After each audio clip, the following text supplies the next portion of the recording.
De tout mon être, alors s'élève un chant. Et tout puissant, que tu es grand. De tout mon être, alors s'élève un chant. Dieu tout puissant, que tu es grand. Oh, de tout mon être, alors s'élève un chant. Oh, Dieu tout puissant, oh, que tu es grand. Oh, de tout mon être, alors s'élève un chant. Dieu tout puissant, que tu es grand. Et quand je songe au sublime mystère, un Dieu si grand et plus penser à moi. Et son cher fils est devenu mon frère. Et je suis moi l'héritier du grand roi. Je suis l'héritier du grand roi. Alors mon cœur, Alors mon cœur dit la nuit le jour que tu es grand, ô Dieu d'amour. Alors mon cœur dit la nuit le jour et tu es grand, ô Dieu d'amour.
bénissons ton nom pour ces grands jours.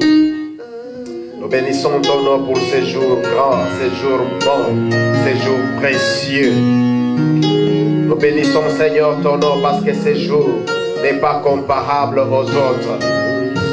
C'est un jour spécial, un jour magnifique, un jour saint, où Dieu, nous reconnaissons, Seigneur, ta seigneurie. Nous reconnaissons ta grandeur. Nous reconnaissons ta puissance. Et nous reconnaissons ta présence au milieu de ton peuple. Nous bénissons, Seigneur, ton nom, ô Dieu, pour ces grands cadeaux, pour ces dons que tu nous as donnés, ô Dieu, en ces jours. Nous te bénissons, Seigneur, pour ces grands cadeaux de ta parole. Nous te bénissons, Seigneur puissant, pour cette semence qui est plus que, Seigneur, l'argent, ô Dieu, qui peut impacter, toucher à notre destinée, ô Dieu tout-puissant, comme l'argent ne peut le faire. Voilà pourquoi, Seigneur, je bénis ta parole. Je bénis, Seigneur, ton peuple qui écoute ces messages dans cette salle, ô Dieu, à travers tout-puissant le monde, sur Internet, dans les salons, n'importe où, Seigneur, chacun sera connecté, Seigneur, à ces messages, oh Dieu. Que ce soit par vidéo, par cassette, oh Dieu, éternel puissant, par, alléluia, Internet. Oh Père, je prie dans le nom de Jésus que chacun, Seigneur puissant, ait un jour nouveau, Seigneur, et reçoive ces dons qui viennent de toi dans le nom de Jésus. Je bénis, Seigneur puissant, quiconque est connecté, Seigneur, à ce ministère. Quiconque, Seigneur tout-puissant, est connecté à cette église. Dans le visible, Seigneur, comme dans l'invisible, oh Dieu. Je le bénis, Seigneur, chacun, là où il se trouve, dans le nom de Jésus. Merci, Seigneur, parce que tu es Dieu. Merci, Seigneur, parce que tu es Dieu. Merci parce que tu bénis ton peuple. Merci parce que tu transformes ton peuple. Merci parce que tu changes ton peuple. Merci parce que tu touches ton peuple. Dans le nom puissant et glorieux de Jésus. Je te remercie, Seigneur, parce que le messager n'est pas plus grand que le message. Ta parole est plus grande. Que ta parole nous touche, nous affecte, nous transforme. Nous voulons, Seigneur, recevoir cette information qui soit pour nous une révélation. Et Seigneur, Dieu Tout-Puissant, que cette révélation s'efface au nom de Jésus. Merci, Seigneur. Bénis ton peuple encore une fois. Et bénis ta parole. Dans le nom puissant et glorieux de Jésus. Amen. Merci Seigneur. Shalom, bien-aimés dans le Seigneur. Que le nom du Seigneur soit glorifié pour ce dimanche et pour ces grands jours tels que nous disons, un jour spécial, un jour particulier. Alléluia, où le Seigneur voudrait faire des choses au milieu de son peuple. Que le nom du Seigneur soit glorifié. C'est un nom magnifique. C'est un nom grand. Alléluia. Ce nom est grand. C'est le nom de Jésus. Oh Seigneur, merci. Merci Seigneur parce que tu es digne de louange. Tu es digne d'adoration. Tu es digne de gloire. Alléluia. Nous chantons louange et gloire à toi. Merci Seigneur parce que tu nous amènes à vivre dans le présent. À toi l'honneur, la puissance et la gloire. Merci Seigneur. Bien-aimés, ce matin, je voudrais conclure tout ce que nous étions en train de parler. Bien sûr que nous avons beaucoup à dire. Nous avions même sauté certaines choses pour conclure ces grands chapitres, cette série. Mais j'aimerais choisir ces thèmes, soit les sous-thèmes, dans notre grande série des stratégies pour gagner la bataille des pensées. Et je prends ce sous-thème, vivre dans le présent. Et j'aimerais conclure avec ce sous-thème, vivre dans le présent. Alléluia. Nous allons nous rendre compte que plusieurs d'entre nous, nous sommes connectés à notre passé. Et chaque fois que nous sommes connectés à notre passé, nous ne savons pas évoluer. À la grâce de Dieu, comme je disais, j'aimerais bien conclure ce chapitre. Et d'une manière ramassée, je vais prendre quelques points. Il y a plusieurs stratégies que nous avons étudiées, mais je vais prendre quelques points pour rappeler.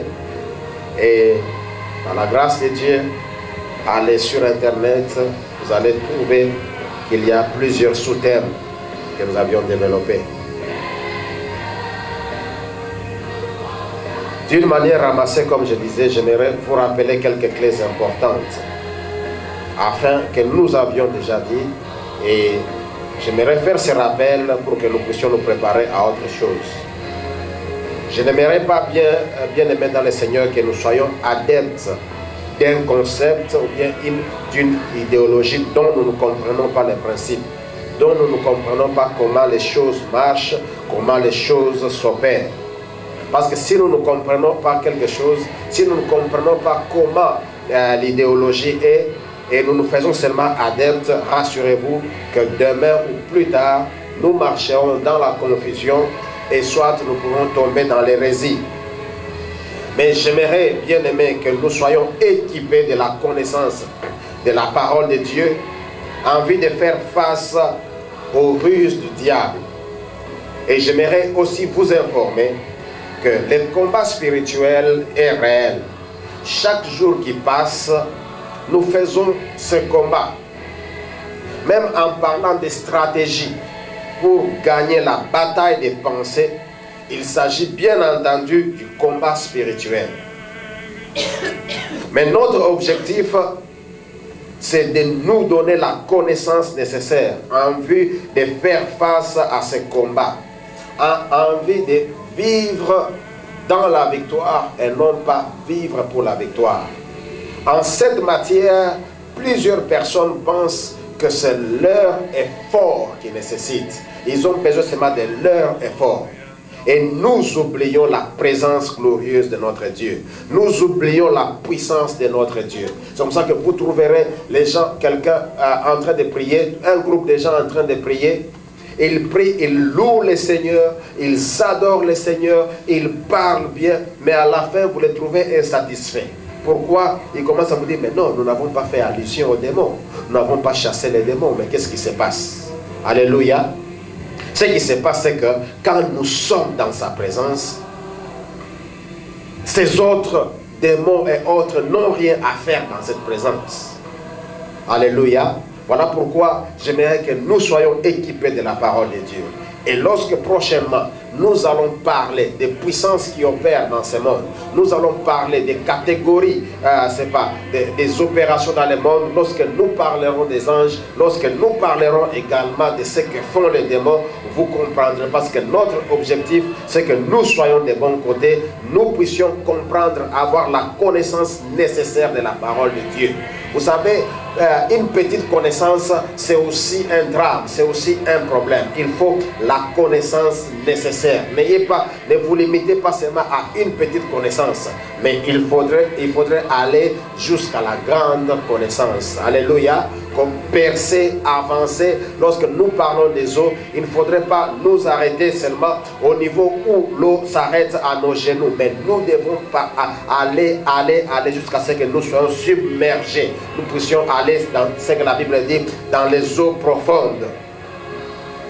Bien-aimés dans le Seigneur, si vous voulez la différence, ou bien si vous voulez les résultats dans votre vie, si vous voulez la différence des résultats, si vous voulez la différence des résultats dans votre vie, dans votre travail, dans votre ministère et dans tout ce que vous êtes en train de faire, la chose à savoir, c'est que votre intelligence doit être renouvelée. Alléluia.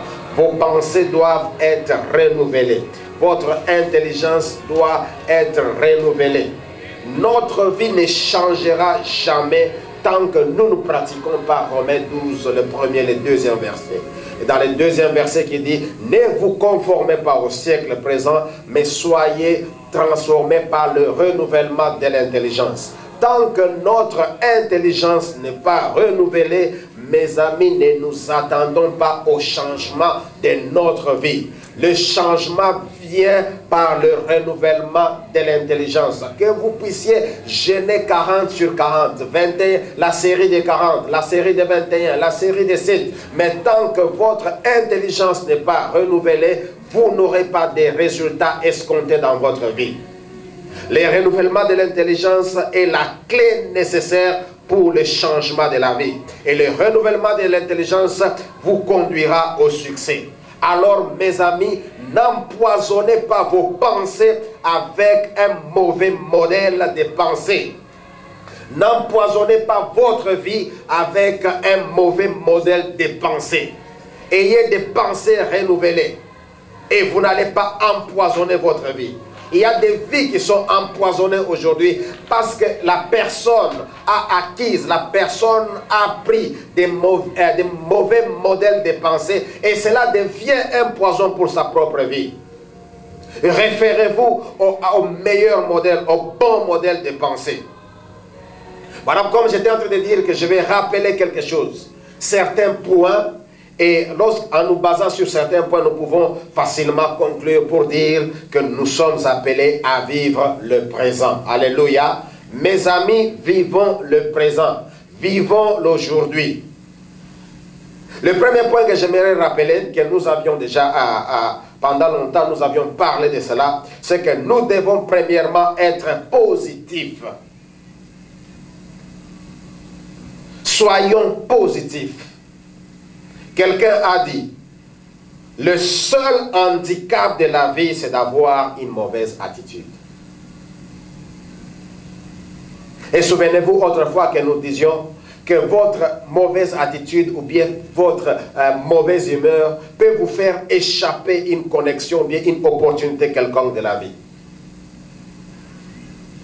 Vous trouverez beaucoup de gens qui se réveillent trop tristes avec une mauvaise attitude. Il se dit comme nous étions en train de dire autrefois. Quelqu'un se réveille avec une attitude appelée attitude du vendredi saint. C'est-à-dire attitude de tristesse. Mais il faudrait aussi avoir l'attitude de la Pâque. Alléluia. L'attitude de la résurrection. Et cette attitude de réjouissance. Mes amis, soyons positifs. C'est vraiment un grand handicap d'avoir une mauvaise attitude. Et lorsque j'utilise le mot attitude, je me réfère au système de pensée. En d'autres termes, lorsque vous avez une mauvaise attitude envers une chose, vous n'allez pas apprécier cette chose et cette chose non plus ne vous bénira. L'apôtre Paul dit, et la nature elle-même ne vous enseigne-t-elle pas? Imaginez-vous lorsque vous avez une mauvaise attitude envers votre professeur. Il est évident que vous échouerez dans son cours. À cause tout simplement de votre attitude. Cela ne signifie, lorsque vous échouez, cela ne signifie pas que votre professeur était un mauvais professeur. Mais vous avez échoué dans ce cours à cause tout simplement de votre attitude. Vous n'avez pas aimé la personne. Votre attitude envers cette personne était négative. Et par conséquent, lorsque cette personne est en train de vous transmettre même la sagesse, la connaissance nécessaire, vous n'allez pas bénéficier de cela à cause tout simplement de votre attitude. Voilà pourquoi, mes amis, nous devons travailler notre attitude, avoir des attitudes positives, avoir des pensées positives envers une chose. Même cette église, mes amis, cette église ne peut pas être pour vous bénédiction à cause de votre attitude. Si vous arrivez, vous voyez ce que vous voyez, vous imaginez ce que vous imaginez, parce que j'ai rencontré plusieurs personnes, quand ils viennent, j'ai béni le Seigneur pour la présence de chacun. Mais il y a des personnes qui m'ont fait croire qu'ils apportent grand par leur présence. Vous apportez grand par votre présence. À qui? À moi ou à Dieu? Alléluia. Non, pasteur, nous sommes là ce matin pour vous encourager. Encourager qui? J'ai mes enfants, quand je viens à la maison, ils dansent. Ils se réjouissent, ils s'encouragent de voir leur papa. Alléluia. Mes amis, cette attitude fait que même si nous donnons les choses, parce que vous êtes venus m'encourager, vous avez votre récompense. Mais quand vous comprenez que c'est pour Dieu que vous êtes là, vous venez parce que c'est le moment de bénir Dieu, le moment, vous êtes reconnaissant envers Dieu, envers tout ce qu'il vous a donné comme heure pendant la semaine, et vous acceptez de sacrifier 2 heures pour sa gloire. Dieu voit votre intention, Dieu voit votre attitude et il vous bénit.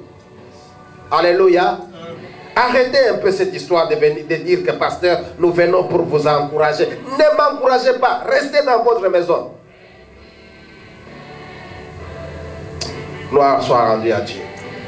Mais venez parce que nous avons besoin d'adorer Dieu. Venez parce que nous reconnaissons que ce jour, c'est un grand jour. C'est le jour que l'Éternel nous a donné. Voilà pourquoi je ne reste pas dans ma maison. Je prends ma famille comme Josué disait. Moi et ma famille, nous servirons l'Éternel. Je prends ma famille, je mets le carburant dans ma voiture. Je ne dis pas que non, la distance de ma maison jusqu'à l'église, c'est 80 miles. Alors quand je pars là-bas, les pasteurs doivent savoir quand même que je suis là. Les pasteurs ne sauront pas que vous êtes là.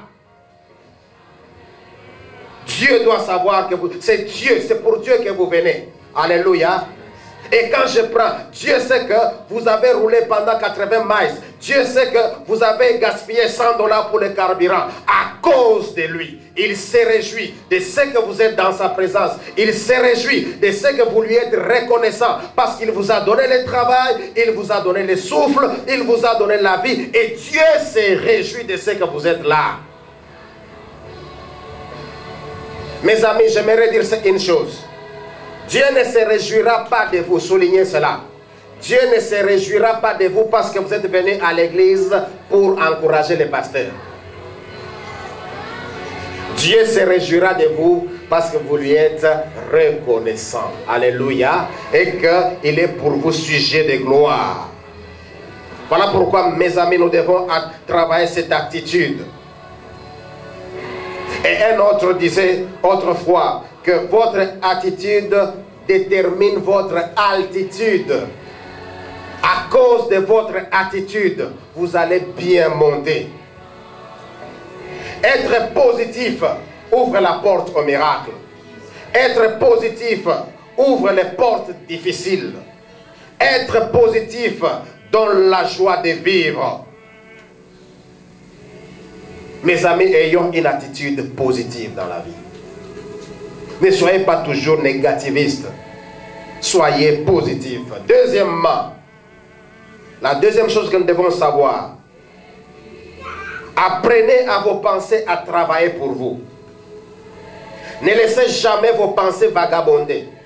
Plusieurs personnes sont arrivées à se suicider tout simplement parce que leurs pensées étaient clochards. Ils avaient des pensées par-ci, par-là. À tel point qu'ils ne savent plus que penser. Ils se disent, mais finalement, j'en ai marre avec la vie.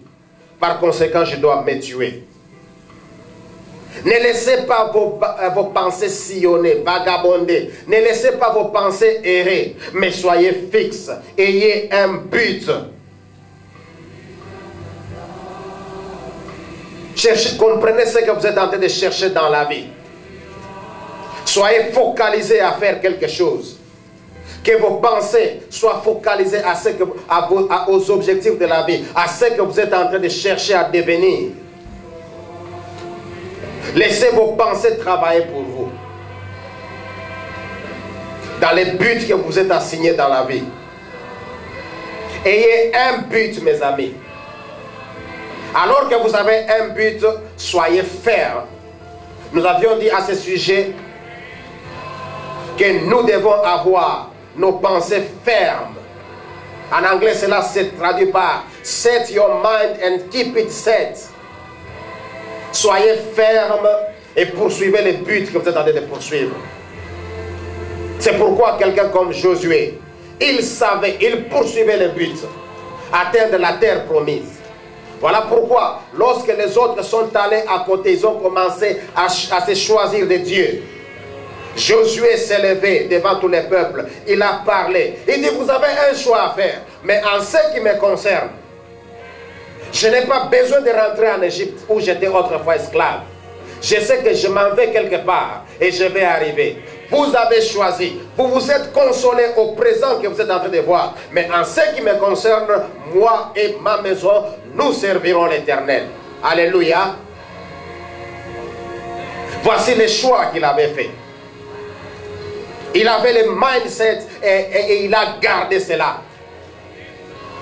Peuple de Dieu, si nous pouvons être déterminés, si nous pouvons garder nos pensées fermes, nos objectifs fermes, mes amis, c'est cela même la constante, c'est cela même la stabilité. Et nous allons atteindre nos objectifs. La troisième chose à retenir, je disais qu'il ne faudrait pas vivre dans la peur. Ne pas vivre dans la peur. Vous ne savez pas réaliser beaucoup de choses à cause de la peur.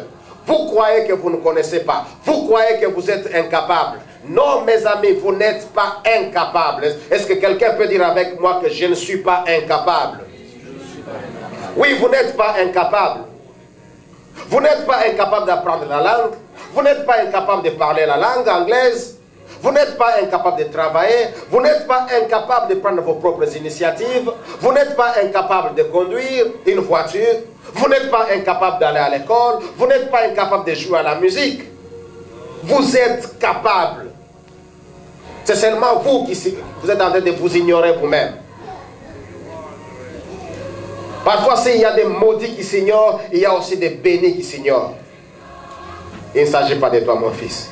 Alléluia. Il y a les gens qui ignorent leurs capacités. Et c'est comme ça que vous trouverez certaines personnes. Mes amis, rassurez-vous que Dieu nous a tout donné. Dieu compte sur nous de la même manière que nous comptons sur lui.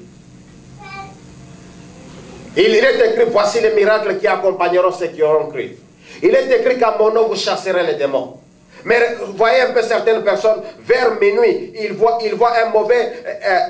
de faire un mauvais songe. La première chose, au lieu de se lever, commencer à prier, il cherche le téléphone pour appeler le pasteur. Mais vous dérangez son sommeil. Ou bien certaines personnes, au lieu de prier, ils commencent à pleurer. Jésus, voici ce démon, Jésus, où es-tu? Mais il est là. Tout simplement, tu as oublié qu'il t'a donné le pouvoir. Dis au démon, dis à l'infirmité, dis à la maladie que je te chasse dans le nom de Jésus. Et à cause de ce nom, l'infirmité, la maladie ou le démon ne devra que se plier et partir.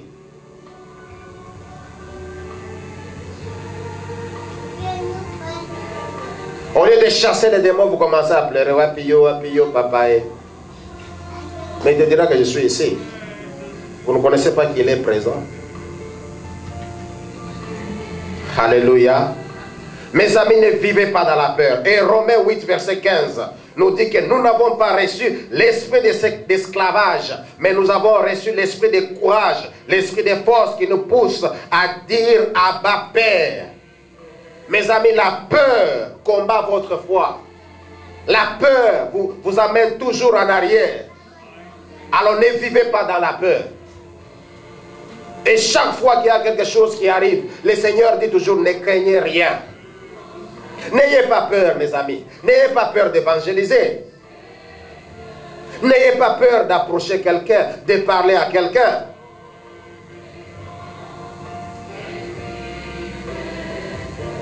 Un frère est allé s'insulter devant une soeur qui cherchait le mariage. Alors, les frères,